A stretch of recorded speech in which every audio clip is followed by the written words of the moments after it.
Hello students, मैं संदीप सोम अपने YouTube channel सोम physics classes में आपका फिर से एक बार स्वागत करता हूं। तो आज बच्चों जो आज हमारा टॉपिक है वो है गॉस लॉ, या आप इसको गॉस लॉ के साथ साथ गॉस थ्योरम भी कह सकते हैं। अब इसमें सबसे पहले हमें क्या बताया गया है, जो गॉस है ये कैसे एक साइंटिस्ट का नाम है, ये सरनेम होता है। अब इसका अगर हम पूरे नाम की बात करते हैं गॉस की, तो उसको हम कहते हैं कार्ल फ्रेडरिच गॉस। अब इन्होंने सबसे पहले क्या बताया, एक रिलेशन बताया जिसमें इलेक्ट्रिक फ्लक्स और जो एक क्लोज सरफेस है कोई भी, उसके इनसाइड में कितना चार्ज है, उस पर टोटल चार्ज और एक एप्सिलॉन नॉट जो स्पेस ऑफ परमिटिविटी होता है, उनके बीच में एक रिलेशन को इन्होंने शो किया। अब उसी को हम क्या कहेंगे, गॉस लॉ कहते हैं। तो इसके according to Gauss law the electric flux passing through the close surface, मतलब जो क्लोज सरफेस में से इलेक्ट्रिक फ्लक्स जो क्या आपका पास होता है surface kept in an electric film, जो किस में रखा हो, आपका इलेक्ट्रिक फिल्म में रखा हो, और एयर वैक्यूम और air is equal to the product of net charge, मतलब उस टोटल नेट चार्ज कितना सरफेस के ऊपर, और साथ में inside the volume of the close surface and 1 epsilon naught. यहाँ पर जो एप्सिलॉन नॉट है इसको हम क्या कहते हैं, परमिटिविटी ऑफ फ्री स्पेस और वैक्यूम हम इसको कहते हैं। अब इसी को डेफिनेशन को हम यहाँ पर क्या लिख सकते हैं, इसको जो इलेक्ट्रिक फ्लक्स है, फ्लक्स को हम डिनोट करते हैं किससे, फाई से। फाई के साथ में आप चाहें तो ई लगा सकते हैं क्योंकि इलेक्ट्रिक फ्लक्स की बात है यहाँ पर, और साथ में इसको फाई बराबर कितना आपका यहाँ पर जो दोनों का प्रोडक्ट दिखाया, प्रोडक्ट किसका दिखाया यहाँ पे, सिग्मा, और इनटू में कितना दिखा दिया आपका 1 एप्सिलॉन नॉट। तो यहाँ पर जो फाई ई है वो क्या हो जाएगा आपका summation Q upon epsilon naught. अब जरूरी नहीं है, बहुत जगह आप देखेंगे कि जो इसकी डेफिनेशंस है उसको हम बहुत ही शॉर्ट में लिखते हैं, और वो शॉर्ट में कैसे लिखते हैं, यहाँ पर जो according to this law the electric flux passing through the close surface is product of 1 या इसमें सीधे कह सकते हैं 1 epsilon naught is times to the total charge inside the volume. इस तरह से इसको शॉर्ट में भी लिखते हैं, इसमें जरूरी नहीं है कि आप ये लिखें यहाँ पर close surface kept in electric field in vacuum is equal to the, आप चाहें तो इसको यहां से कर सकते हैं क्लोज सरफेस, या क्लोज सरफेस के बाद the product, close surface is the product of net charge and epsilon naught, 1 epsilon naught के आप नेट चार्ज या दिखा सकते हैं। जो इलेक्ट्रिक फ्लक्स है आप इसको इस तरह भी लिख सकते हैं, जो फ्लक्स है वो क्या होता है, जो टोटल नेट चार्ज है, total net charge inside the volume है वो कितना आपका समेशन क्यू, और जो एप्सिलॉन नॉट है इन दोनों का रेशो को भी आप क्या लिख सकते हैं, यहाँ पर जो आपका दोनों का रेशो वो भी क्या कहलाएगा, आपका इलेक्ट्रिक फ्लक्स कहलाएगा। अब इसमें एक रिलेशन हमें साथ में बताना होता है कि ये फॉर्मूला हमारा बन गया, चलो भाई ये हमने बना दिया कि फ्लक्स है हमारा। साथ में आपने देखा होगा कि हमारा फ्लक्स के लिए एक फॉर्मूला और होता है, अगर हम वहां पर बात करें, अगर हम इसको इक्वेशन में फर्स्ट लेके चलें तो आपने देखा होगा फाई जो ई है वो इलेक्ट्रिक फ्लक्स और ये जो आपका एरिया होता है डी ए, इन दोनों के क्लोज इंटीग्रल के इक्वल होता है यहाँ पर। अब इसका मतलब अगर मैं दोनों इक्वेशन की क्या करूं, यहाँ पर कंपैरिजन करता हूं, देखिए आप कंपैरिजन कीजिए, यहाँ पे भी 5 है, यहाँ पे भी 5 है, क्योंकि टोटल इलेक्ट्रिक फील्ड कितना है, उस पे ई है, और उसका जो क्लोज सरफेस है उसका एरिया होगा, अगर हम स्मॉल एलिमेंट लेके चलते हैं तो डी है, और फुल अगर इंटीग्रेशन कर देंगे उसका तो डी की जगह कितना हो जाएगा, यहाँ पे ए हो जाएगा। तो यहाँ पर हमारा ये क्या बनता है, गॉस लॉ बनता है। तो गॉस लॉ को आप दोनों को एक साथ अगर कंबाइन करते हैं इक्वेशन फर्स्ट और सेकंड से, तो यहाँ पर 5e इक्वल्स टू कितना आपका यहाँ पे क्लोज इंटीग्रल, यहाँ पे क्या हो जाएगा close integral e dot dA हो जाएगा, और साथ में कितना आपका यहाँ पे summation q upon epsilon not. तो यहाँ पर ये क्या है, आपका गाउस का लॉ है। अब इस गाउस का लॉ में ही आप देखते हैं यहाँ पर जो हमने फॉर्मूला लिखा है इसमें कुछ और चीजें आप ऐड कर सकते हैं इसमें, वो कैसे आप देखें, जैसे आप जानते हैं यहाँ पर, अब अगर हम यहाँ पे फ्लक्स की एक रिलेशन की बात करते हैं, जैसे हमने लिखा फाई ई जो है वो कितना है आपका समेशन क्यू अपॉन कितना एप्सिलॉन नॉट। अब यहाँ पे ये हमारा क्या है, इलेक्ट्रिक फ्लक्स है। अब यहाँ पर इस फॉर्मूले में ये जानते हैं आपको क्या, परमिटिविटी ऑफ फ्री स्पेस, अगर आप इसको लिखना चाहें तो permittivity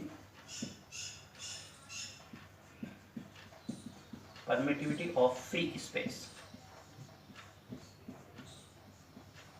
permittivity of free space. तो आप इसको बहुत आसानी से यहाँ पे क्या देख सकते हैं, आपने एक फॉर्मूला देखा है जब अपने कूलम्ब्स लॉ पढ़ा है, तो उसमें कूलम्ब्स लॉ में आप जानते हैं के की जो वैल्यू होती है वो क्या होती है 1/4πε0। अब यहाँ से अगर हम ε0 की वैल्यू को निकालते हैं ε0, तो आप देखें यहाँ पर क्या आ जाएगा 1/4π, कितना हो जाएगा आपका ε0 इधर आ जाएगा, के यहाँ पर आ जाएगा। अब इसकी वैल्यू को अगर हम इक्वेशन फर्स्ट में रखते हैं तो पुट इन इक्वेशन फर्स्ट, तो यहाँ पर जो हमारा फाई ई है उसकी वैल्यू क्या हो जाएगी यहाँ पे समेशन क्यू, और यहाँ पे देखिए 1/4π कितना आपका के, या इसको आप क्या लिख सकते हैं यहाँ पे 4π के और समेशन क्यू के रूप में भी आप इसको लिख सकते हैं। अब इसी में क्या आता है, अगर हम ये फॉर्मूला लिखते हैं या इनमें से कोई भी फॉर्मूला लिखते हैं, यहाँ पर देखिए अगर कोई भी हमारा क्लोज सरफेस है, ये हमारा जैसे कोई भी आपका क्लोज सरफेस है, यहाँ पर चार्ज कितना है आपका +2q है, यहाँ पर -q है और यहाँ पर +q है, अलग अलग जगह। तो हमें जो लेके चलना होता है इसमें, यहाँ पर जो समेशन का साइन है ये क्या डिनोट करता है, टोटल चार्ज को डिनोट करता है। मतलब इस जो सरफेस है हमारा, इस पर टोटल इनसाइड कितना चार्ज है। अगर टोटल चार्ज की बात करें तो कितना होगा आपका 2q + q - q, तो कुल मिला कितना होगा हमारा 2q। और गाउस लॉ सिर्फ जब भी एप्लीकेबल होता है जब कूलम्ब्स लॉ इन्वर्सली स्क्वायर का रूल्स को फॉलो करता है। वहाँ पर मतलब जो आपका कूलम्ब, आपने जो गाउस का नियम पढ़ा है, जो कूलम्ब्स लॉ पढ़ा है 1/4πε0, और यहाँ पे q1 q2 अपॉन कितना आपका r² पढ़ा है, तो ये इसके ही रूल्स को फॉलो करता है। तो यहाँ पर एक क्वेश्चन और भी आता है, यदि यहाँ पर हम ये रखें कि भाई आपका जो चार्ज है वो एक नंबर में क्वेश्चन आ जाता है, एक नंबर में, कि अगर पूरे सिस्टम का चार्ज क्या हो आपका यूनिट चार्ज हो, अगर जो सिस्टम बना हुआ है, जो सिस्टम है आपका सरफेस है, उसके ऊपर चार्ज अगर आपका यूनिट चार्ज हो, तो उस कंडीशन में आपकी जो फ्लक्स है वो उसकी वैल्यू क्या होगी। तो वहाँ पर कभी कभी जैसे आपने दे दिया कि जो क्यू की वैल्यू क्या हो गई 1c हो गया, 1 कूलम्ब। अब उस कंडीशन में जो फाई है वो कितना हो गया 1/ε0। तो कभी कभी ऑप्शन में यहाँ पर, या इसको आप इस तरह से एप्सिलॉन इनवर्स के रूप में आप लिख देते हैं। तो यहाँ पर ये देखना ज़रूरी होता है कि हमारा पॉइंट क्या है और हम किस चीज़ को यूज़ कर रहे हैं। तो इस तरह से यहाँ पर जैसे हम चार्ज रखते हैं, चार्ज की वैल्यू हम 1 रखते हैं, तो यहाँ पर 1/ε0 या ऊपर जाके ε0 का इन्वर्स हम लिख देते हैं। तो ये क्या है हमारा गाउस लॉ है, गाउस थ्योरम है, या गाउस लॉ इन इलेक्ट्रोस्टैटिक। अब हमें क्या करना है इसमें, यहाँ पर जो गाउस लॉ है उसको हम प्रूफ करेंगे, और प्रूफ करने के लिए हम किसका यूज़ करेंगे, गाउस लॉ को प्रूफ करने के लिए हम यूज़ करेंगे कूलम्ब्स लॉ को। और ऐसा भी कर सकते हैं जो कूलम्ब्स लॉ को प्रूफ कर सकते हैं गाउस लॉ से, तो वाइस वर्सा भी दोनों को हम कर सकते हैं। दोनों ही चीज़ें इजी हैं, किसी भी मेथड से आप कर सकते हैं, लेकिन जो हमारे सिलेबस में आता है वो आपका क्या आता है, कूलम्ब्स लॉ से प्रूफ करना होता है हमें गाउस लॉ। चलिए हम उसको प्रूफ करते हैं। जो अब हमारा जो टॉपिक है हम उसमें क्या लेके चल रहे हैं, प्रूफ कर रहे हैं, proof of Gauss theorem using by Coulomb's law. अब कूलम्ब्स लॉ के हेल्प से हमें प्रूफ करना है आपका क्या, गाउस लॉ। तो इसके लिए हमें क्या चाहिए, एक क्लोज सरफेस चाहिए। अब क्लोज सरफेस जो है उसका जो शेप है वो किसी भी टाइप का हो सकता है। मैं यहाँ पे एक स्फेरिकल मान के चल रहा हूँ, सपोज हमारे ये एक स्फेयर है, थोड़ा सा और बना लेते हैं, ये हमारा क्या एक स्फेयर है सपोज। अब इसका जो स्फेयर है इसके सेंटर पर इसकी रेडियस मान लेते हैं कितनी आपकी r है ये आपका। अब इसके सेंटर पर कोई चार्ज रखा है यहाँ पे +q। अब चार्ज हमारा +q है, तो +q चार्ज के कारण जो हमारी अगर चार्ज है, इलेक्ट्रिक फील्ड की इंटेंसिटी देखनी होगी तो वो क्या होगी आपकी आउटसाइड होगी, जिसको हम वेक्टर E से शो करेंगे, और ये वेक्टर E हो जाएगा हमारा पोजीशन वेक्टर हो जाएगा चाहे। तो यहाँ पे क्या लिखते हैं आप, सपोज हमारे पास क्या है, एक आइसोलेटेड एक स्फेयर है जिसके इनसाइड में हमारा चार्ज कितना है +q चार्ज है, और जिसका सेंटर कितना है आपका, यहाँ पे सेंटर लिख सकते हैं इसका O। अब इस सेंटर जो हमने स्फेरिकल सरफेस लिया है इसका जो रेडियस है वो कितनी, कैपिटल R है। तो अब यहाँ पर क्या देखना है, according to Coulomb's law, the intensity of electric field,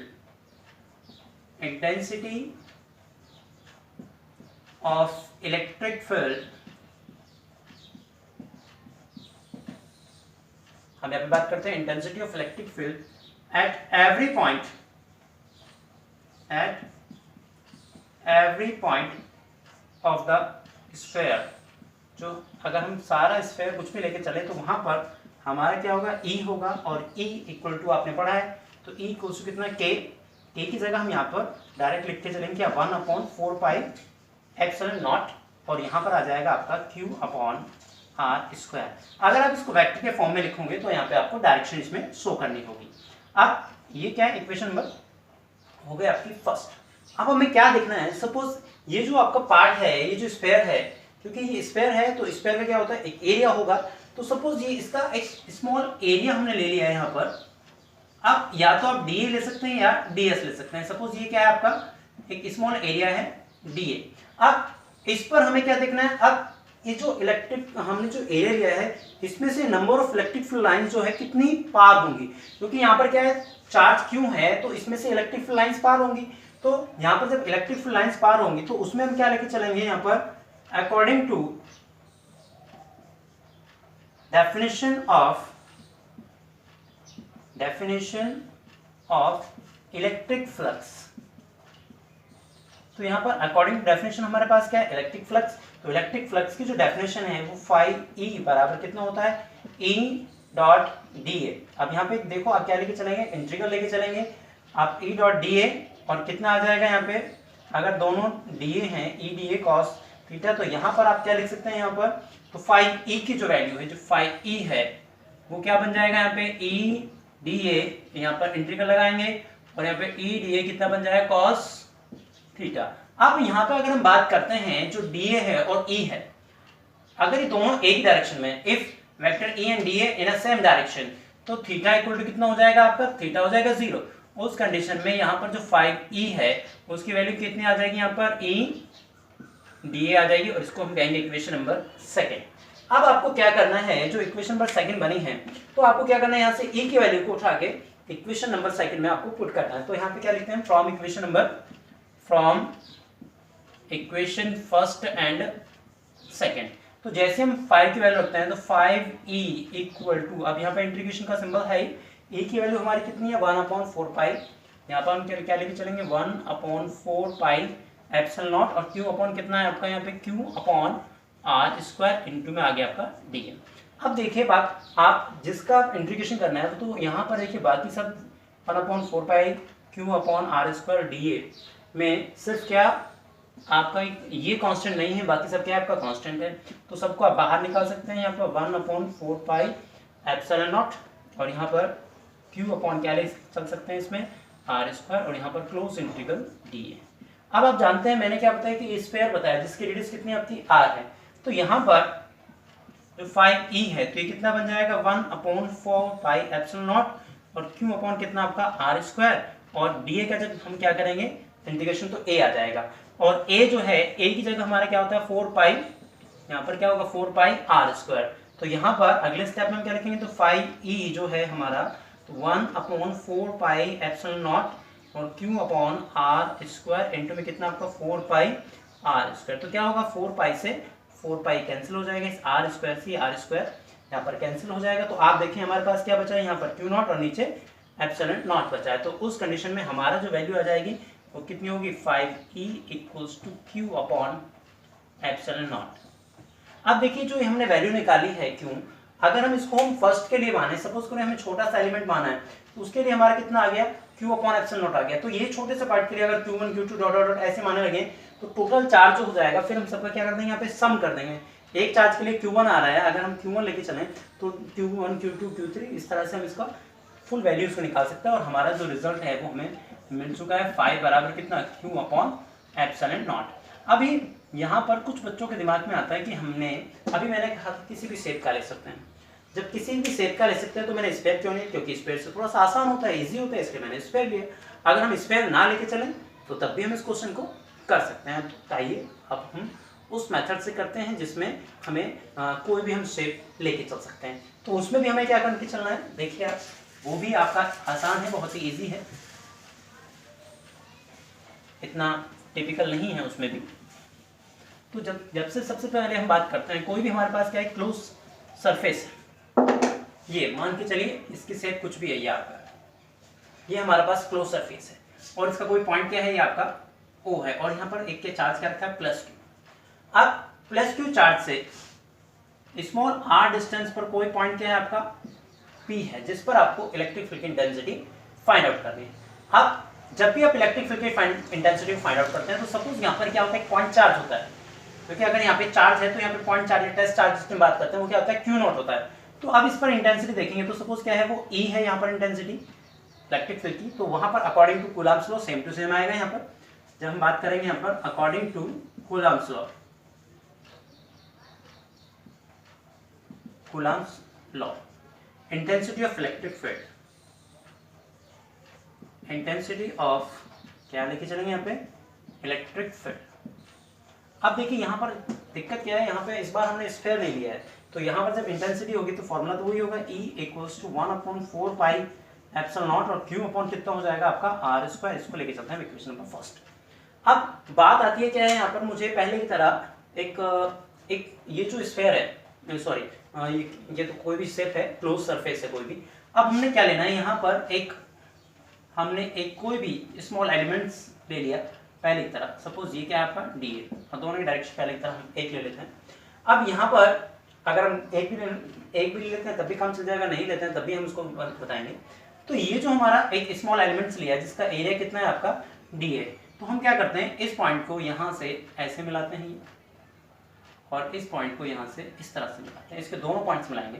तो अब जब हमने इसका एक छोटा सा एरिया अगर हम कट कर लेते हैं, तो इस पॉइंट से यहाँ देख रहे हैं, तो इन दोनों के द्वारा, इसके द्वारा यहाँ पे जो ये है, इसके द्वारा यहाँ पे क्या बनेगा, एक एंगल क्रिएट होगा। ये एंगल जो क्रिएट होगा इसको हम यहाँ पर डी ओमेगा ये या डी ओमेगा ये बोलेंगे। और जो डी ओमेगा होता है ये एक डेफिनेशन बनती है आपका सॉलिड एंगल की, और जो सॉलिड एंगल होता है क्या होता है, एरिया अपॉन r² होता है। तो उसको आप r² मतलब जो डिस्टेंस है उसका स्क्वायर लेके चलते हैं। तो बिल्कुल आप उसी तरह से अब क्या देखना है, इस पे इलेक्ट्रिक फ्लक्स आपको निकालना है। तो अगर छोटा एरिया है तो आप d5 इक्वल टू कितना हो जाएगा यहाँ पे E डॉट डी ए, या आप इसको क्या लिखेंगे यहाँ पे EDA cos थीटा। अब आप जानते हैं यहाँ पर जो E की वैल्यू है वो कितनी है, 1/4 पाई एप्सिलॉन नॉट है। तो आप यहाँ पर क्या लिख सकते हैं, तो d5e, आप इसको यहाँ पे d5e ले सकते हैं। मैंने पहले वाले में डायरेक्ट इंटीग्रेशन कर दिया था इसलिए 5 लिखा था, तो आप ध्यान रखें, इसको छोटे पार्ट के लिए d5 लिख सकते हैं। अब यहाँ पर आपका कितना हो गया, 1/4 पाई एप्सिलॉन नॉट हो गया, और यहाँ पर Q अपॉन कितना आपका r², साथ में कितना आ गया यहाँ पे DA cos थीटा, ये आपका DA cos थीटा। अब आप देखेंगे यहाँ पर हमें क्या करना है, टोटल चार्ज निकालना है। टोटल के लिए निकालना है तो हम क्या करेंगे, इसका इंटीग्रेशन करेंगे। तो इंटीग्रेशन ऑन बोथ साइड, यहाँ पे इंटीग्रेशन ऑन बोथ साइड, जैसे बोथ साइड हम लेके चलते हैं तो यहाँ पे क्या हो जाएगा इसका d5e, और यहाँ पर भी close integral 1/4 pi epsilon naught, और यहाँ पर r², और यहाँ पर DA cos थीटा। अब d5 का तो कितना हो जाएगा, पहले की तरफ 5 हो जाएगा। अब देखिए इसमें से जो कांस्टेंट है आप बाहर ले सकते हैं। कांस्टेंट क्या है यहाँ पे, Q/4 पाई एप्सिलॉन नॉट आपका कांस्टेंट है, और यहाँ पर ये जो बनेगा आपका DA cos थीटा अपॉन में r²। cos थीटा चाहें तो आप पहले की तरह हटा सकते थे कि अगर दोनों की डायरेक्शन क्या है, E और DA दोनों सेम डायरेक्शन में, तो वहाँ पे cos थीटा की वैल्यू क्या हो जाएगी, 1 हो जाएगी। वहाँ पे थीटा इक्वल टू 0, तो cos 0 की वैल्यू 1। अब आप देखिए यहाँ पर जो वैल्यू है, इसी को हम एक डेफिनेशन होती है सॉलिड एंगल की, तो वहाँ पर 4 पाई Q अपॉन कितना आपका 4 पाई एप्सिलॉन नॉट, और यहाँ पर ये जो बनेगी ये वैल्यू किसकी बनेगी, डी ओमेगा। अब जो डी ओमेगा है, जो डी ओमेगा होता है, ओमेगा इसकी जो वैल्यू होती है वो क्या होता है, एरिया होता है, और उसके लिए अपॉन में r²। अब देखिए जो एरिया है वहाँ पर जो हमने स्मॉल एलिमेंट्स लिया है, तो उसका एरिया कितना लेके चलेंगे, यहाँ पर जो डी ओमेगा की वैल्यू हम डायरेक्टली क्या निकाल सकते हैं इसमें, 4 पाई। तो आप देखिए यहाँ पर 5e Q अपॉन कितना आपका 4 पाई एप्सिलॉन नॉट आ गया, और उसकी वैल्यू हमारी क्या आती है, 4 पाई आती है। तो 4 पाई से 4 पाई आपका कैंसिल, और हमारी जो वैल्यू है यहाँ पर Q अपॉन एप्सिलॉन नॉट वापस से हमें मिल जाती है। तो ऐसा ज़रूरी नहीं कि आप पहले पैटर्न फॉलो करें, आप दूसरा पैटर्न को भी फॉलो कर सकते हैं। तो वीडियोस को आपको ध्यान से देखना है, चैनल को सब्सक्राइब शेयर करें, और वीडियोस को देखते रहें। आप कमेंट्स कर सकते हैं, जैसे कि आपको अगर किसी और टॉपिक पे आपको वीडियो चाहिए तो वो भी आप कमेंट्स करके बोल सकते हैं। जो फिजिक्स में जितने भी आप रिलेटेड हैं उस पर हम वीडियोज़ बना के आपके पास डाल देंगे। तो आज के लिए हमारे इसमें इतना ही है, धन्यवाद।